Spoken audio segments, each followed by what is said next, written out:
camera rolls on.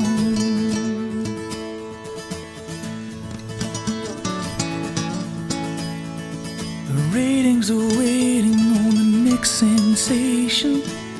The camera rolls on.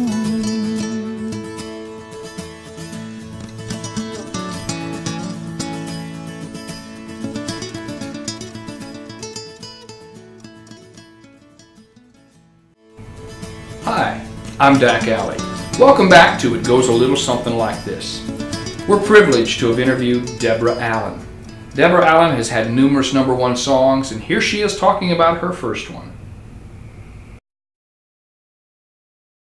My very first #1 song that I ever wrote, I wrote with Kieran Kane and Bruce Chanel, and it's called Don't Worry About Me Baby, and it went on to be a #1 hit for Janie Fricke.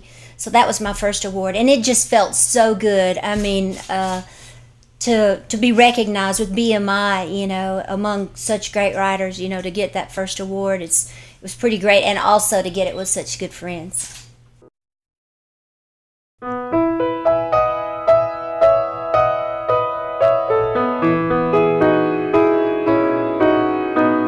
There's no way to know how this is all gonna end.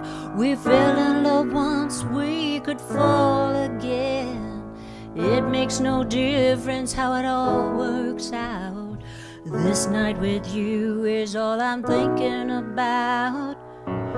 Don't worry about me, baby, I'll be alright. Don't worry about me, baby, just love me tonight.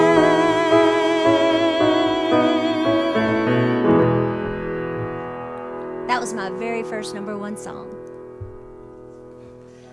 I was born and raised in Memphis, and you know, our big hometown hero, of course, was Elvis. He was in our midst at all times. I mean, every other weekend we would drive past Graceland going out to visit my cousins, and it was always like filled with anticipation. Are the gates going to be open? You know, and sometimes we'd even see him up there riding horses. You know, it was really nothing to see him out on the McKellar Lake, you know, water skiing. And one time my mother even said that she thought he was over there with Anne Margaret. And, you know, that was just an incredible time. And actually my parents were automobile upholsterers too. And they actually upholstered and designed Elvis's first bus, of which my sister Judy and I got to camp out in. We ate all his ice cubes. We thought we were so cool. And so, you know, like I said, Elvis was in our midst at all times.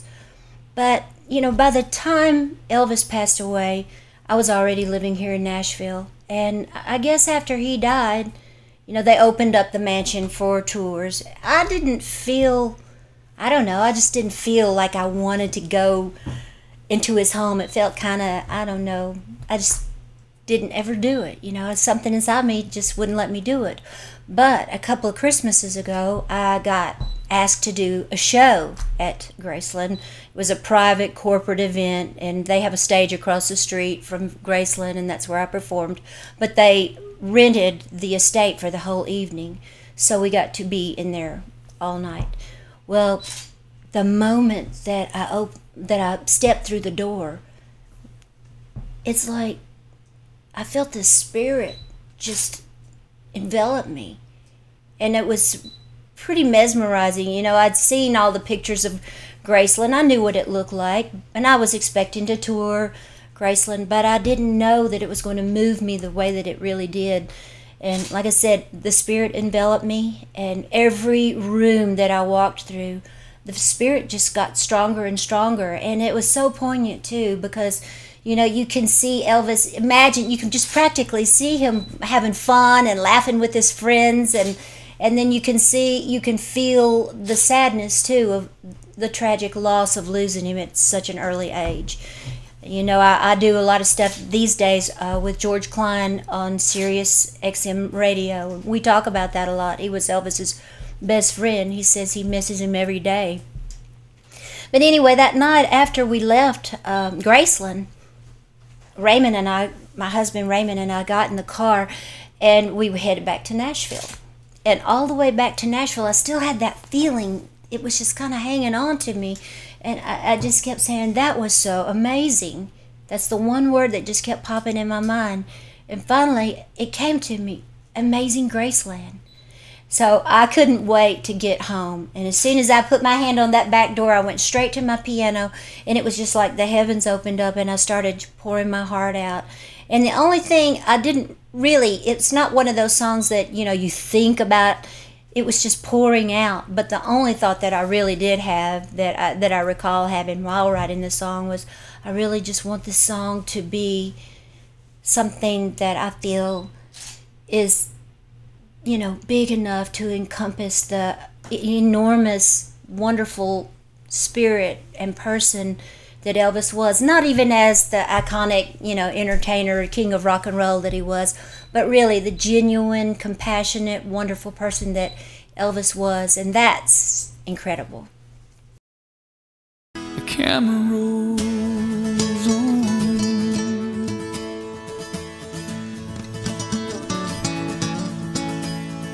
The ratings are waiting on the next sensation. The camera rolls on.